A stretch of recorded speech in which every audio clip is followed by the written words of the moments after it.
اسماعیل اللہ سنتا ہے، تو وہی نام پڑ گیا اولاد کا، اللہ تعالیٰ سنتا ہے. اچھا قرآن نے کیا کیا؟ قرآن کہتا ہے اذ یرفع ابراہیم القواعد من البیت و اسماعیل، جب ابراہیم علیہ السلام گھر کی بنیاد کھڑی کر رہے تھے، کس گھر کی؟ کعبے کی، اور ساتھ میں اسماعیل، ربنا تقبل منا انک انت السمیع العلیم، یا اللہ ہم سے قبول کر، تو سنتا ہے، تو جانتا ہے. اسماعیل کا نام آیت میں، اور اس کے اوریجنل معنی کیا ہے؟ اللہ سنتا ہے. اور دعا کیا کر رہے ہیں؟ میرا رب تو سنتا ہے، اسماعیل انت السمیع. اسی طرح الحمد للہ، ابراہیم علیہ السلام کے الفاظ ہیں الحمد للہ الذی وہب لی علی الکبر اسماعیل و اسحاق. الحمد للہ، اس رب کے لیے تمام تعریف اور تمام شکر اس کا جس نے مجھے تحفے کے طور پر دیا بڑی عمر کے باوجود اسماعیل اور اسحاق. ان ربی لسمیع الدعاء، میرا رب سنتا ہے دعا کو. ان ربی لسمیع الدعاء، اللہ سنتا ہے، میرا رب سنتا ہے. سبحان اللہ. موسیٰ کی والدہ کا ذکر قرآن میں ہے لیکن نام سے نہیں، نام سے نہیں ہے. بائبل میں ان کا نام ہے، بائبل ان کا نام ہے جوخبت. ہیبرو میں پڑھتے ہیں جو سائٹ پہ لکھا ہوا ہے یوخبت، یوخبت، یہ ان کا نام تھا. یوخبت کا نام قرآن میں بالکل نہیں ہے. بس کیا نام، کیا لقب استعمال کیا ان کا؟ موسیٰ، موسیٰ. یوخبت میں دو پیسز ہیں اس نام کے، ان کو ملا کے معنی بنتے ہیں جس کو اللہ نے سخت کر دیا، جس کو اللہ نے پکا کر دیا، اللہ کی پکا کی ہوئی، پکی کی ہوئی، سخت کی ہوئی، ٹف بنائی گئی. اللہ تعالیٰ کہتے ہیں فَأَصْبَحَ فُؤَادُ أُمِّ مُوسَىٰ فَارِغًا، موسیٰ علیہ السلام کی ماں کا دل، فؤاد یاد ہے، خالی ہونے کو آ گیا، پھٹنے کو آ گیا. ان کادت لتبدی بہ لولا ان ربطنا علی قلبہا، اگر ہم ان کے دل کو تھام کے نہ رکھتے، ان کو ٹف نہ بنا دیا ہوتا. یوخبت کے معنی آیت کے اندر ہی آ گئے. یہ ایسا علم ہے، نیا علم ہے، جو مفسرون نے بھی اس پہ بہت کم بحث یا نہ ہونے کے برابر بحث کی ہے. اور اب جدید علوم کی وجہ سے ہمیں ان الفاظ کے معنی ملے، اور ان کے ساتھ ساتھ ہی ہم دیکھتے ہیں کہ قرآن نے ان کا کس طرح عجیب استعمال کیا ہے. قرآن ان الفاظ کی ڈکشنری بھی بن گیا ہمیں بتائے بغیر. داؤد کا نام یہود انہیں کہتے ہیں دوید، دوید. آف کورس انگلش میں ہم کہتے ہیں ڈیوڈ. قرآن ہم کیا بتاتا ہے؟ داؤد، داؤد. اس کی اصل دیود سے ہے شاید. دیود، دے کہتے ہیں انگلش میں ہوتا ہے نا اے او ایف، او ایف یا سے، اور عود ہیبرو میں ہوتا ہے قوت کے لیے، جس کو قوت دی گئی ہو، جس کے پاس قوت ہو، قوت دیا گیا بھی.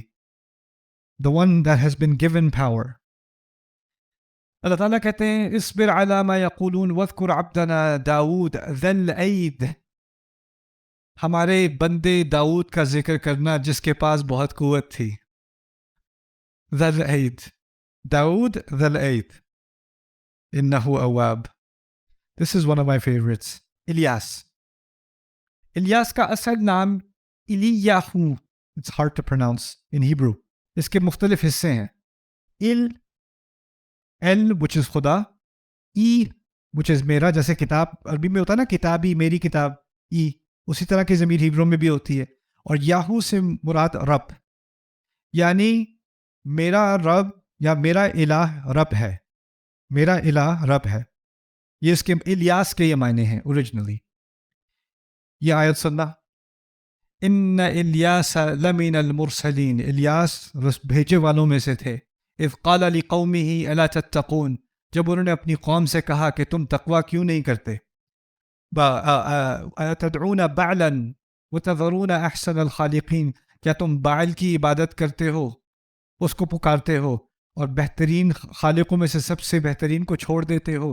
اللہ ربکم ورب آبائکم الاولین، اللہ تمہارا رب ہے اور ان سب کا جو تم سے پہلے آئے. نام کے معنی ہے اللہ میرا رب ہے، آیت میں کہہ دیتے ہیں اللہ تمہارا بھی رب ہے. سبحان اللہ.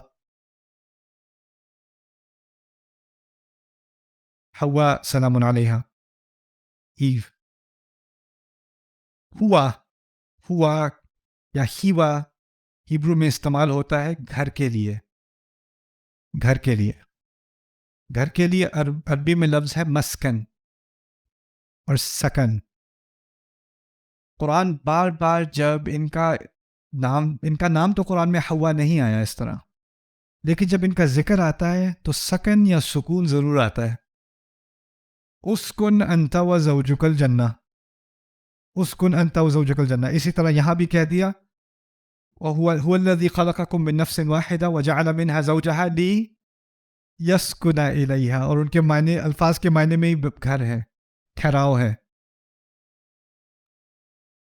یہ عجیب قرآن کے عجائب میں سے ہے. اصل میں اینوک یا ہانوک کا لفظ قرآن میں ہے نہیں، لیکن قرآن میں ان کا نام ادریس بتایا گیا ہے. ادریس کا لفظ بائبل میں نہیں ہے، لیکن جس شخص کی بات ہو رہی ہے ادریس کے نام سے قرآن میں، اس کا انگلش بائبل میں آپ کو نام ملے گا اینوک، اور ہیبرو میں اس کو پڑھتے ہیں خانوخ. اس طرح پڑھتے ہیں. اس لفظ کی عجیب معنی ہیں. آپ کے منہ کے اندر جو اوپر کا حصہ ہے نا، جو گمز اوپر کی ہیں، اس کو اصل میں خنوخ کہتے ہیں. ان کے ہاں کلچر میں تھا کہ ذائقہ اصل میں وہاں سے آتا ہے، آپ کے منہ کے اوپر کے حصے سے، اور کہتے ہیں وہ ذائقہ کھانے کا اور وہ ذائقہ علم کا وہ بھی وہاں سے آتا ہے، آپ کے منہ کے سب سے اونچے کے حصے سے. ان کا ایک عجیب فلسفہ تھا.